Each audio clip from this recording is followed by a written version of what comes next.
Friends, welcome to my channel. तो आज हम लोग करने वाले हैं जो फिजिक्स का हम लोग का चैप्टर है प्रकाश लाइट, उसके क्वेश्चन। तो आप लोग लास्ट में कमेंट करके जरूर बताइएगा कि इसमें से आपके कितने क्वेश्चन सही हो रहे हैं। और आप लोग को भी पता होगा कि हम लोग का ये चैप्टर वाइज क्लासेस जो प्रैक्टिस चल रहा है, तो आप लोग एक भी क्लास मिस मत कीजिएगा, देखिएगा और आप उससे आपको पता चल जाएगा कि कौन सा चैप्टर आपका मजबूत है और कौन सा चैप्टर वीक है। तो चलिए हम लोग स्टार्ट करते हैं। पहला क्वेश्चन यहाँ पे दिया गया है। पहला क्वेश्चन देखिए, पूछा गया है आपसे कि प्रकाश का क्वांटम सिद्धांत किसके द्वारा प्रदान किया गया था। तो जो प्रकाश का क्वांटम सिद्धांत है वो किसके द्वारा किया गया था, तो प्लांक के द्वारा बताया गया था। अगला देखिए, अगर न्यूटन का पूछा जाए कि तरंग मॉडल किसने दिया या कण मॉडल किसने दिया, तो जो तरंग मॉडल था वो यानी जो प्रकाश कितने माध्यम से चलती है, एक तो कण के रूप में भी चलती है और एक तरल के रूप में यानी तरंग के रूप में भी चलती है। तो ये दोनों बात सही है कि प्रकाश, कण और तरंग दोनों के रूप में चलती है और ये दोनों का सिद्धांत दो अलग अलग वैज्ञानिकों के द्वारा ये सिद्ध किया गया। अगला देखिए, अगला क्वेश्चन आपसे पूछा गया है कि बादलों का रंग सफेद के कारण दिखता है, यानी सफेद किसके कारण दिखता है। तो यहाँ पे प्रकाश का अपवर्तन वहां पे होता है जहां पे माध्यम चेंज हो जाता है, यानी विकिरण। प्रकाश का प्रवर्तन की किसी सतह से टकरा के वापस आना प्रकाश का परावर्तन हो जाएगा। प्रकाश का प्रकीर्णन यानी किसी चीज से प्रकाश टकराती है तो वो चारों दिशाओं में फैल जाती है। तो सही ऑप्शन आपका डी हो जाएगा। अगला देखिए, लेंस बनाने के लिए निम्नलिखित में से किसका उपयोग नहीं होता है। तो यहाँ पे लेंस बनाने के लिए हम पानी का उपयोग करते हैं, प्लास्टिक का उपयोग करते हैं, कांच का उपयोग करते हैं, पर मिट्टी का उपयोग हम नहीं करते हैं। अगला देखिए, अगला क्वेश्चन क्या पूछा गया है, लेंस में नाभिक बिंदु अथवा फोकस पॉइंट और दृष्टि केंद्र या ऑप्टिक सेंटर के बीच की दूरी को क्या कहा जाता है। तो यहाँ पे आप देख सकते हैं, अगर इस तरह से आपका लेंस होता है, यहाँ पे आपका फोकस हो जाएगा, यहाँ से एक मुख्य अक्ष जाती है, यहाँ पे एफ हो जाता है, यहाँ पे 2f हो जाता है, इसके इधर अनंत हो जाता है और यही इधर भी हो जाता है, एक एफ हो जाता है, यहाँ पे बिंदु हो जाता है, ओ हो जाता है, यहाँ पे 2f हो जाएगा और फिर इधर अनंत हो जाएगा। तो यहाँ पे आपसे पूछा गया है, देखिए पूछा क्या गया है यहाँ पे कि लेंस में नाभिक बिंदु अथवा फोकस पॉइंट और दृष्टि केंद्र के ऑप्टिक सेंटर के बीच की दूरी को क्या कहते हैं। तो वक्रता, त्रिज्या या रेडियस ऑफ कर्वेचर, मुख्य रेखा या प्रिंसिपल लाइन, फोकस लेंस या नाभिक लंबाई या नाभिक की या फोकस। तो सही ऑप्शन आपका सी हो जाएगा। अगला क्वेश्चन देखिए, अगला क्वेश्चन क्या पूछा गया है, प्रकाश की एक पुंज की द्रव में तैरते कणों से टकराव के कारण होने वाले प्रकीर्णन से उत्पन्न चमक की प्रक्रिया को क्या कहते हैं। तो यहाँ पे आपका ये टिंडन प्रभाव हो जाएगा। देखिए यहाँ पे देखिए, द्रव में अगर यहाँ पे द्रव भरा है और यहाँ पे प्रकाश आ रहा है, इस कण से टकराया, फिर आके यहाँ पे एक कड़े से टकराया, इसे इस तरह से ये, तो इसको हम टिंडन प्रभाव कहते हैं, यानी जो चमक उत्पन्न होती है इसे हम टिंडन प्रभाव कहते हैं। और ये जो गति इधर उधर हो रही है इसे हम ब्राउनी गति कहते हैं। अगला क्वेश्चन देखिए, अगला क्वेश्चन आपसे पूछा गया है। अगला क्वेश्चन यहाँ पे पूछा गया है कि बताइए कि, अगला क्वेश्चन पूछा गया, अवतल लेंस की मुख्य फोकस पर यानी मुख्य फोकस पर मिलती हुई प्रतीत होने वाली प्रकाश किरणें अपवर्तन के बाद निकलती है। यानी अवतल लेंस के मुख्य फोकस पर मिलती हुई प्रत्येक किरणें मुख्य अक्ष, यानी जैसे यहाँ पे देखिए ये रेखा है, यहाँ पे ये मुख्य अक्ष है, अगर यहाँ से किरणें आती है तो ये कहाँ से परावर्तित होती है, तो जो ये मुख्य अक्ष के समानांतर आती है ये फोकस से होती है। अगर फोकस से आती हुई किरण यहाँ पे यानी मुख्य अक्ष से समानांतर आती हुई किरण फोकस से होती है और फोकस से आती हुई किरण मुख्य अक्ष के समानांतर जाती है। अगर वक्रता से आ रही है तो वक्रता से, अगर यहाँ पे वक्रता है तो इधर से आएगी तो इधर ही से वापस निकल जाती है।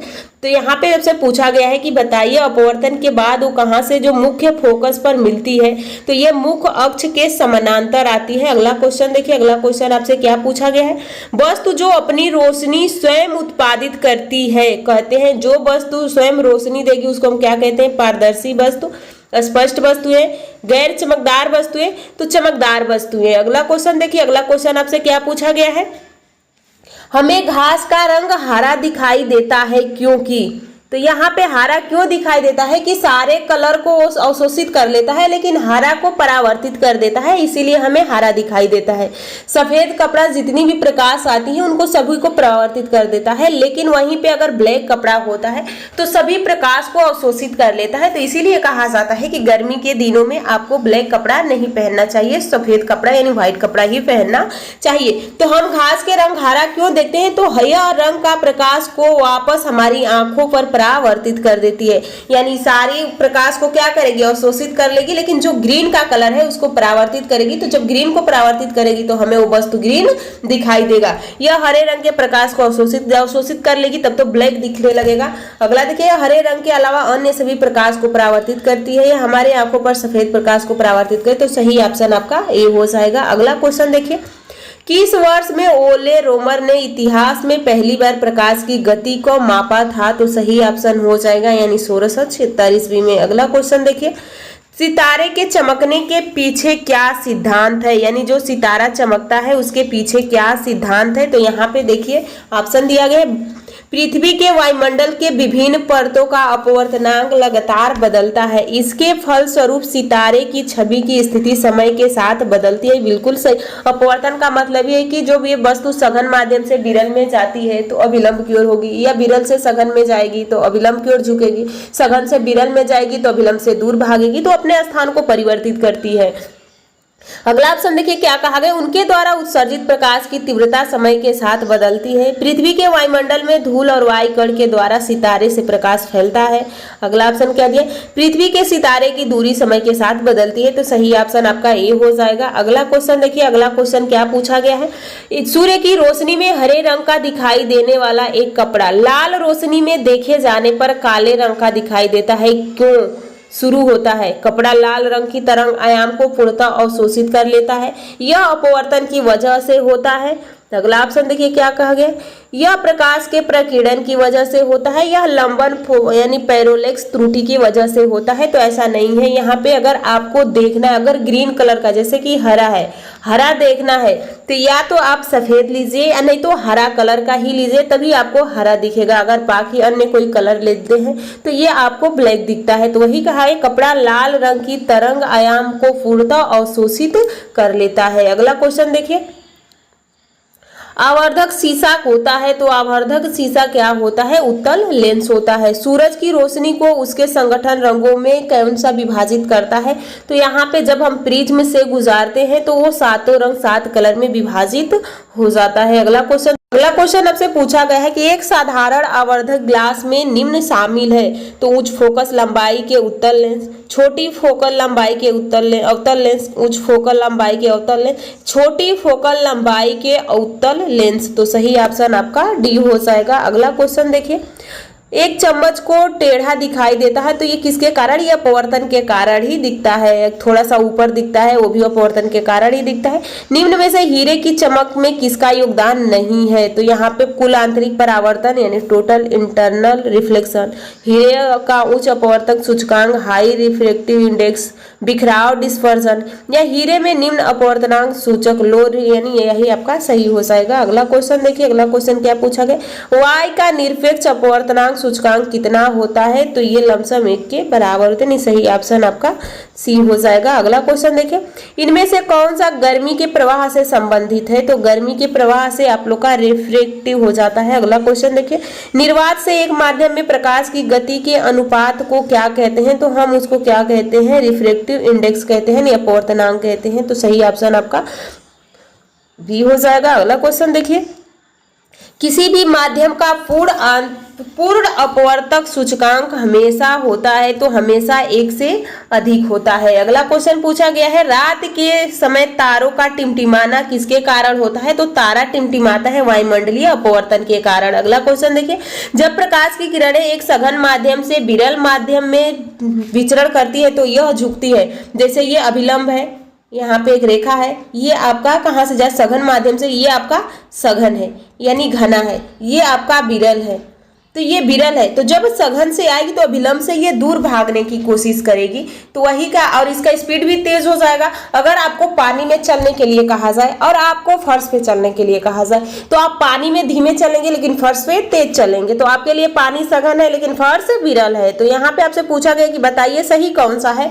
तो अभिलंब की ओर झुकेगी, ऐसा नहीं है। अभिलंब से दूर और कम, दूर तो जाएगी पर कम गति नहीं होगा। अभिलंब की ओर और तीव्र गति होगा, अभिलंब से दूर और तीव्र गति होगा। अगला क्वेश्चन देखिए, जब प्रकाश एक सघन माध्यम से विरल माध्यम में प्रवेश करती है तो इसकी गति पर क्या प्रभाव पड़ता है। तो इसकी गति क्या होती है कि बढ़ जाती है। जब ये सघन से विरल में जाएगी तो इसकी गति बढ़ जाएगी। अगला क्वेश्चन देखिए, अगला क्वेश्चन आपसे क्या पूछा गया है। अगला क्वेश्चन कहा गया है कि बताइए कि इसमें पर किसी माध्यम में प्रकाश किरणों के झुकाव को कहा जाता है। तो प्रकाश किरणों के झुकाव को हम क्या कहते हैं, अपवर्तन कहते हैं। अगला क्वेश्चन देखिए, वायुमंडलीय अपवर्तन के कारण सूर्योदय और सूर्यास्त में समय लगभग तक की देरी हो सकती है। तो यहाँ पे सही ऑप्शन होता है 2 मिनट का होता है। अगला देखिए, जब प्रकाश सघन माध्यम से विरल माध्यम में प्रवेश करता है तो वह तेज तेज तो हो जाता है और क्या होता है, तो कम घनत्व के माध्यम में परावर्तित हो जाता है। नॉर्मल से दूर झुकता है, उसमें कोई परिवर्तन नहीं होता है, नॉर्मल की ओर झुकता है। तो सही ऑप्शन आपका हो जाएगा यहाँ पे बी। अगला क्वेश्चन देखिए, अगला क्वेश्चन आपसे क्या पूछा गया है, निम्न में से कौन सा विकल्प कुछ निश्चित पदार्थ के अपवर्तक सूचकांक के सही आरोही क्रम को दर्शाता है। यानी आरोही क्रम यानी छोटे से बड़े के क्रम कौन सा है। तो यहाँ पे आप देख सकते हैं संध्या, नमक, बेंजीन, केरोसिन, बर्फ। केरोसिन, बर्फ, बेंजीन, तो यहाँ पे आपका बर्फ हो जाएगा, फिर केरोसिन, बेंजीन, संध्या और नमक। तो सही ऑप्शन आपका हो जाएगा ऑप्शन डी। अगला क्वेश्चन देखिए, निम्न में किस माध्यम का अपवर्तनांक सबसे कम होता है। तो हवा का अपवर्तनांक लमसम 1 होता है, तो इसी का अपवर्तनांक कम होता है। अगला क्वेश्चन देखिए, अगला क्वेश्चन आपसे क्या पूछा गया है, निम्नलिखित में से कौन सा दर्पण के प्रतिबिंब सतह पर स्थित है। तो दर्पण के प्रतिबिंब सतह पर स्थित होता है, पोल होता है। एक दर्पण वक्रता की फोकस लंबाई और त्रिज्या के बीच क्या संबंध है। तो फोकस लंबाई R बराबर यहाँ पे हो जाता है F बराबर R/2 हो जाएगा, या R बराबर 2F हो जाएगा। अब देखिए कौन सा ऑप्शन आपको दिया गया है। तो यहाँ पे आपको सामने दिया गया है R बराबर 2F। अगला क्वेश्चन देखिए, किसी स्थिति में एक अभिलंबित किरण, आपतित किरण और परावर्तित किरण सभी एक ही सतह पर होती हैं। तो सही ऑप्शन अपवर्तन और परावर्तन दोनों में सही ऑप्शन आपका हो जाएगा ऑप्शन V। अगला क्वेश्चन देखिए, यहाँ पे पूछा गया तारा टिमटिमाता है, तो तारा किसके कारण टिमटिमाता है। तो ये अपवर्तन के कारण टिमटिमाता है। अगला क्वेश्चन देखिए, अगला क्वेश्चन पूछा गया है कि प्रकाशीय तंतु किस सिद्धांत पर कार्य करती है। तो प्रकाशीय तंतु पूर्ण आंतरिक परावर्तन के सिद्धांत पर कार्य करता है।